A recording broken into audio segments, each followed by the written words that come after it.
Bismillahirrahmanirrahim. Assalamualaikum warahmatullahi ta'ala wabarakatuh. Alhamdulillahirrabbilalamin. Wassalatu wassalamu ala asrafil anbiya wal mursalin wa ala alihi wa ashabihi ajmain. Amma ba'du. Faya rabbi syrahli sadri wa yassirli amri wahlul uqdatam min lisani yafqahu qawli.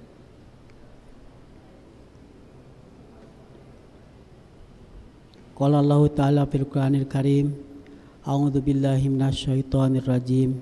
Bismillahirrahmanirrahim. Innamal mu'minuna ikhwatun fa aslihu baina akhwaikum wattaqullaha la'allakum turhamun. Al-ayah. Para hadirin jamaah Masjid Al-Azhari Unisba yang kami hormati, sejenak kita akan mengkaji firman-firman Allah.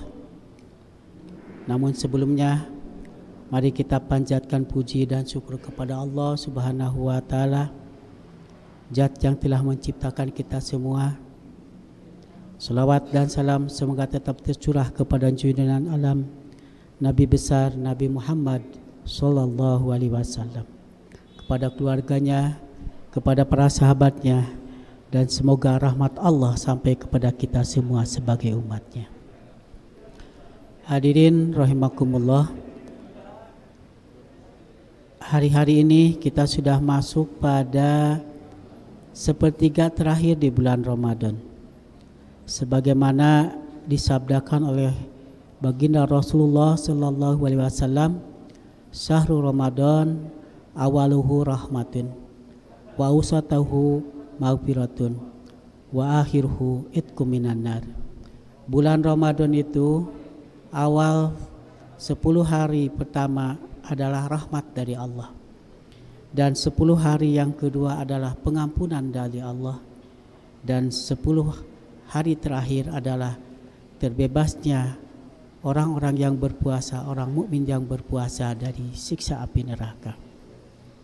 Terlebih lagi pada 10 hari bulan Ramadan ini ada suatu malam yang pahalanya lebih baik dari 1000 bulan. Kemuliaannya lebih baik dari 1000 bulan. Jadi kalau di malam itu kita beribadah kepada Allah dengan penuh ikhlas dan sesuai dengan tuntunan yang dicontohkan oleh Rasulullah, maka pahalanya seolah-olah kita beribadah 1000 bulan. 1000 bulan kalau dikalikan ke tahun atau dibagi ke tahun itu kurang lebih 82 tahun.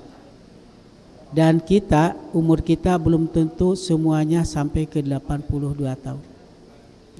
Jadi ini luar biasa kesempatan yang dapat kita raih di akhir bulan Ramadan ini.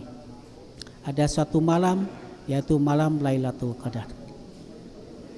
Hadirin rahimakumullah, bulan Ramadan ini ibaratkan terminal spiritual. Jadi kalau tiap hari kita ada terminalnya, sholat 5 waktu, ya. Kalau kita rentangkan di tangan kiri ini, ya.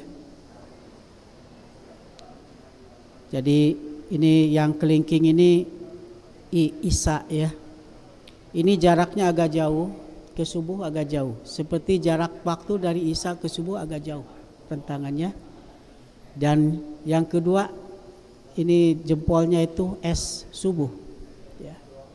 Lalu kalau dari subuh ke duhur atau bahasa Sundanya lohor, ya, Islam, ya. Lohor itu agak jauh, tapi enggak terlalu jauh seperti Isya ke subuh. Dan dari duhur ke asar dekat, dari asar ke maghrib dekat, dan dari maghrib ke Isya dekat. Jadi seolah-olah gambaran di jari-jari ini menggambarkan waktu sholat kita.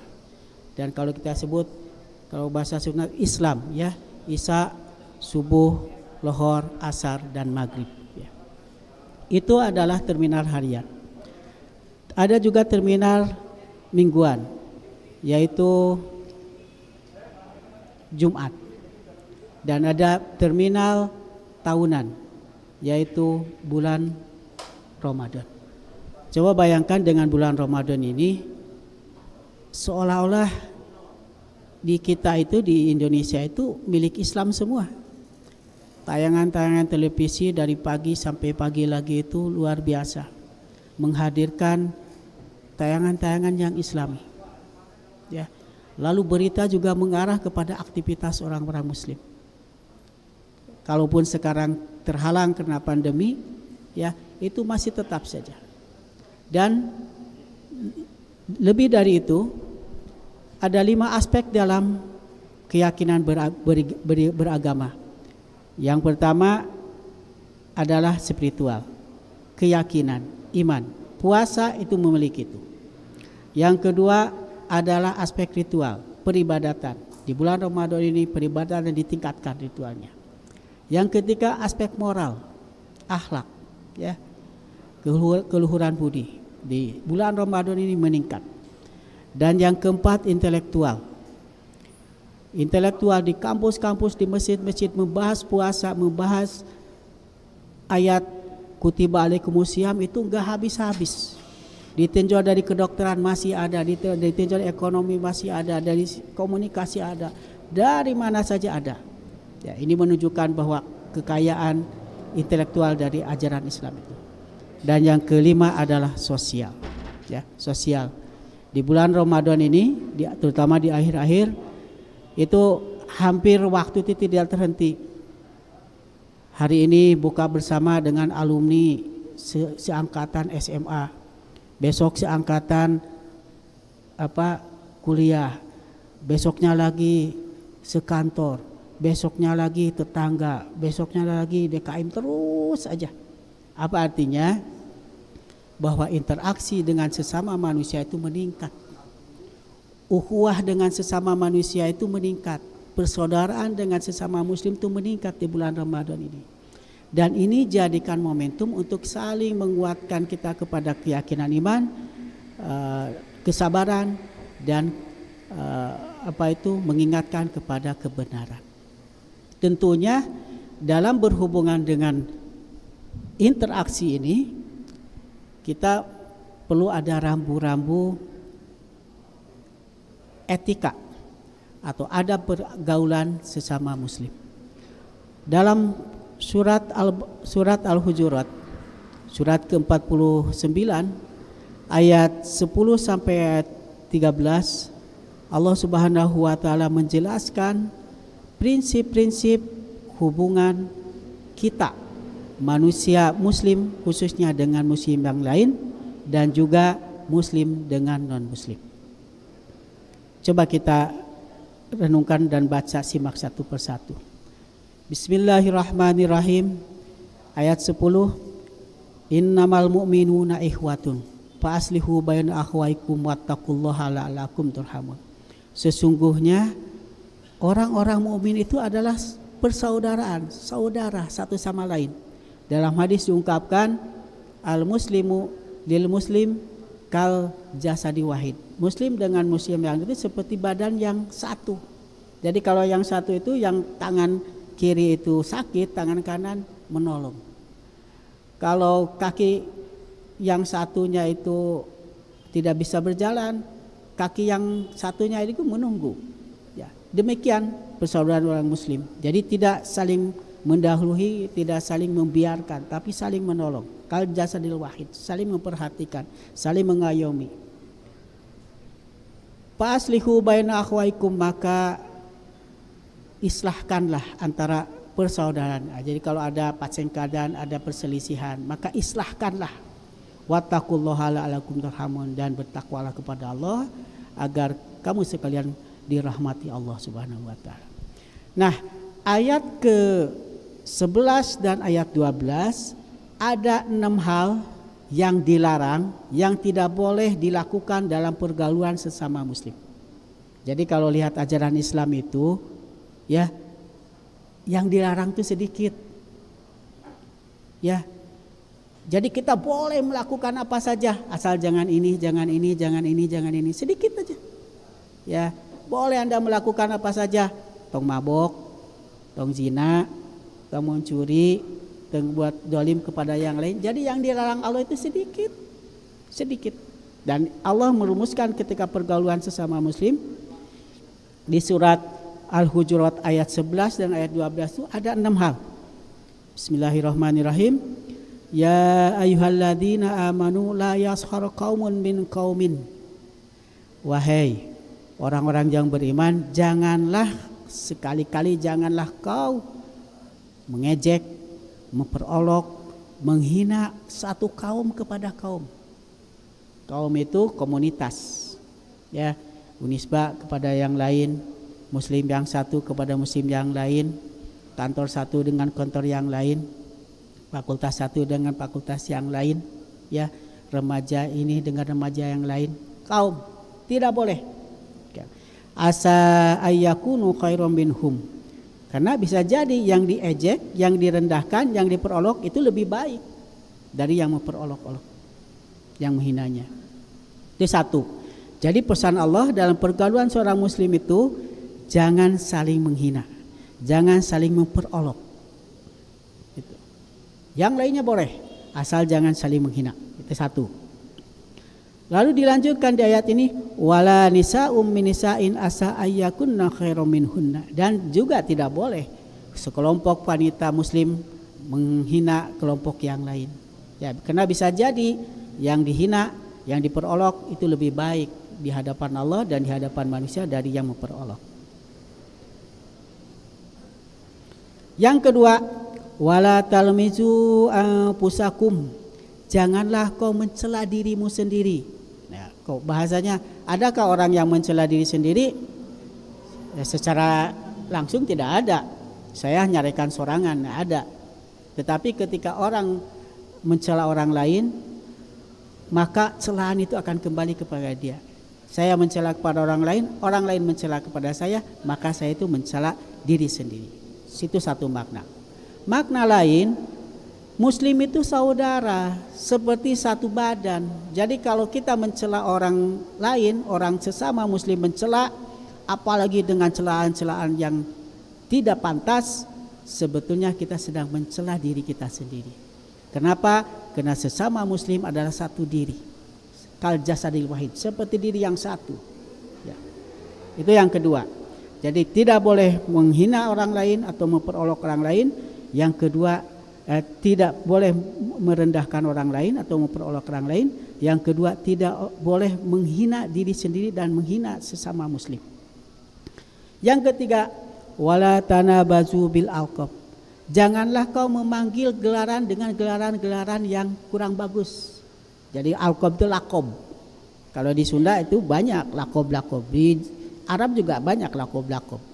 Lakob itu adalah nama panggilan.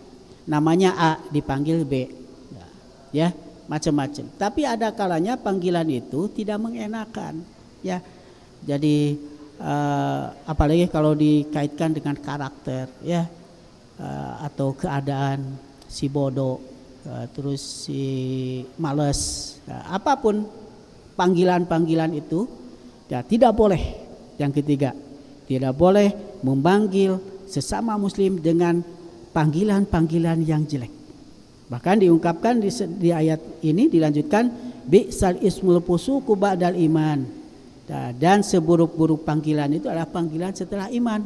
Apa itu? Jadi kalau sesama muslim manggil si pasek, itu tidak boleh, itu buruk sekali itu. Apalagi kepada orang muslim lain si kafir, tidak boleh. Ya. Atau si musyrik, apalagi tidak boleh. Tidak boleh. Ya.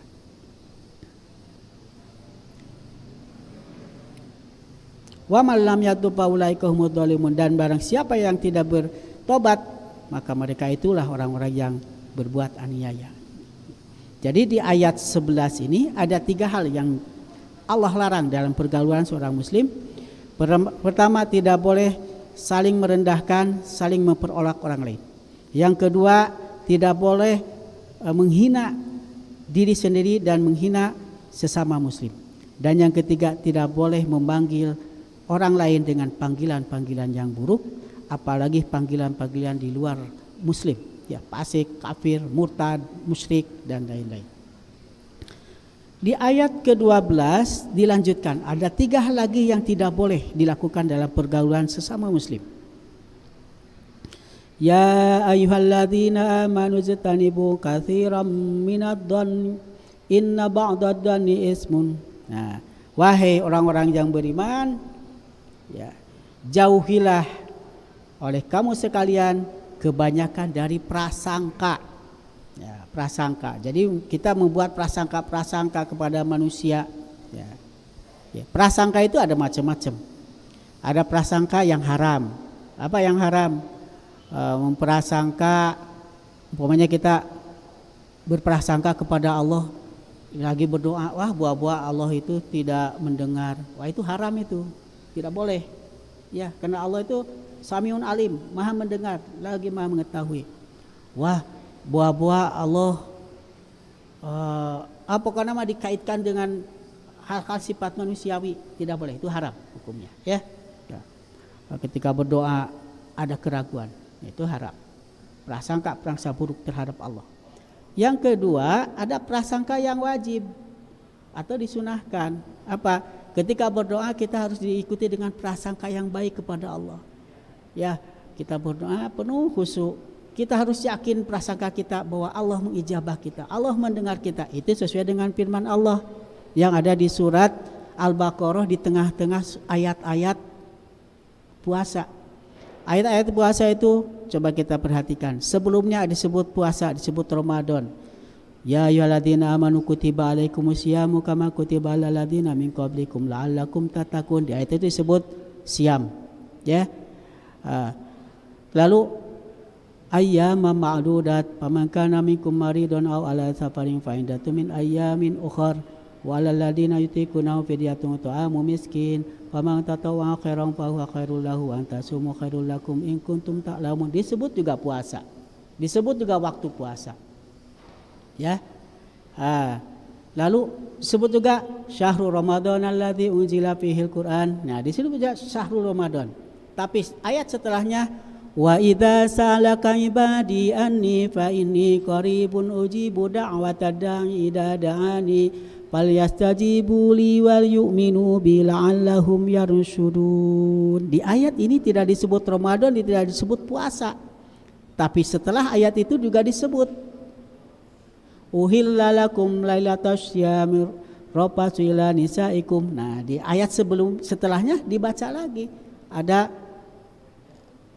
malam hari bulan waktu puasa, lailatas syam. Tapi para mufasir menjelaskan justru hakikat inti puasa itu di surat yang itu, yaitu wa idza salaka ibadi anni fa inni qarib. Dan apabila hamba-hambaku bertanya tentang aku, katakanlah bahwasanya aku ini adalah maha dekat.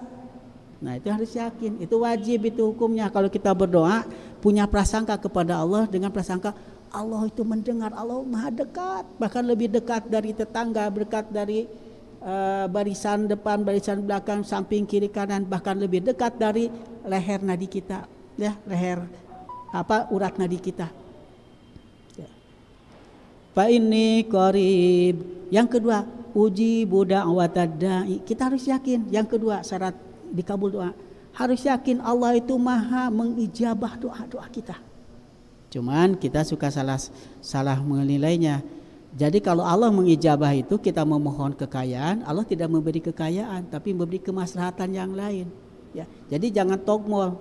Ya, karena Allah maha tahu kalau kita dikasih kekayaan bisa jadi kita serakah, bisa jadi kita menyimpang dari ajaran, gitu ya.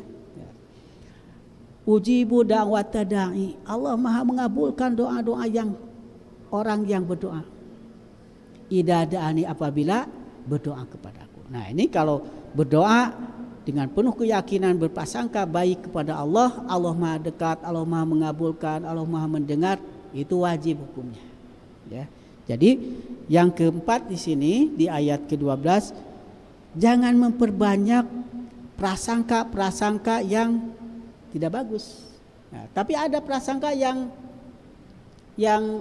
ya dianjurkan. Ada kalau kita bertemu dengan musuh, nah, kita perlu ada prasangka tidak bagus.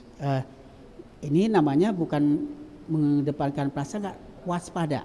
Ya, di depan ada orang yang memusuhi kita.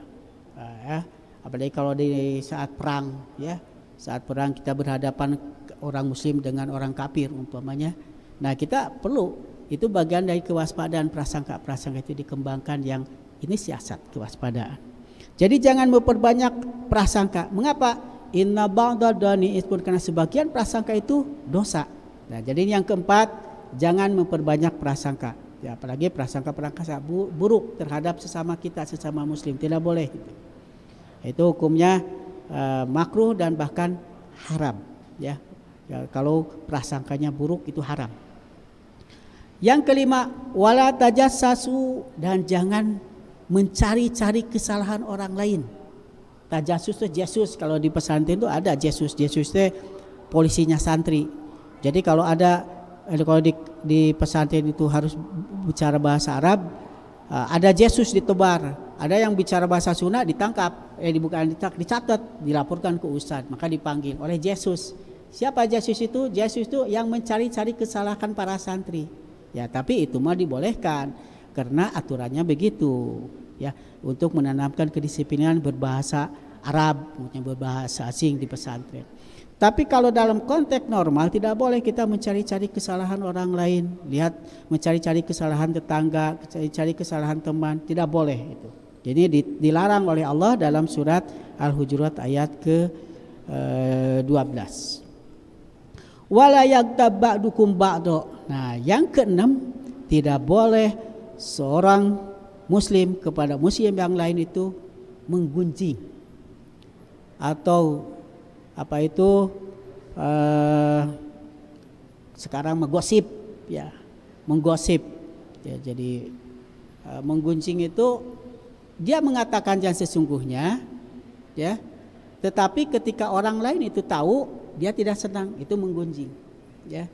Ya, tapi kalau mengatakan seseorang bukan yang sesungguhnya, itu bukan lagi menggunjing, ya, bukan yang apa itu fitnah, ya, itu fitnah. Jadi ada 6 hal di ayat surat Al-Baqarah ini, surat Al-Hujurat ini, tentang ada pergaulan yang tidak boleh dilakukan. Selebihnya boleh. Yang pertama, ya, jangan saling merendahkan atau memperolok sesama muslim. Yang kedua, tidak boleh menghina sesama muslim. Yang ketiga, tidak boleh memanggil dengan panggilan yang buruk terhadap sesama muslim, apalagi panggilannya sesudah iman. Si fasik, si kafir, si musyrik, si murtad, si bid'ah, si apapun. Kalaupun itu kenyataannya, itu bukan untuk diungkapkan, tapi kita dekati untuk kita kembalikan kepada, bimbing kepada kebenaran yang benar. Yang keempat, jangan memperbanyak prasangka, apalagi suudon, buruk sangka terhadap sesama muslim. Ya, justru kalau diperbanyak adalah husnudon, baik sangka kepada sesama muslim. Yang kelima, tidak boleh mencari-cari kesalahan orang lain. Ya. Dan yang keenam, tidak boleh menggunjing. Kalau bahasa kita mengupat, ya, tapi bukan ngumpat tahu, ngupat, ya. Jadi mengatakan sesama kita, teman kita yang sesungguhnya, tapi kalau dia mendengarkan, dia tidak senang, itu tidak boleh. Nah, ini ada beberapa hal yang tidak boleh. Adapun selebihnya banyak yang dianjurkan oleh Rasulullah SAW. Umpamanya ada di satu hadis hakul muslim alal muslim situn. Haknya seorang muslim terhadap muslim yang lain ada 6.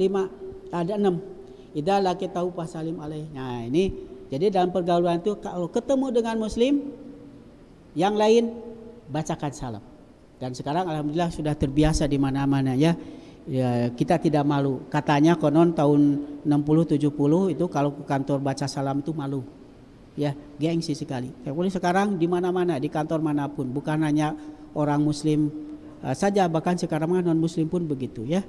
Jadi idza laqitahu fasalim alaih, harus membacakan salam. Yang kedua, wa idza da'aka fajibhu, kalau diundang harus kita datang, ya, kita datang.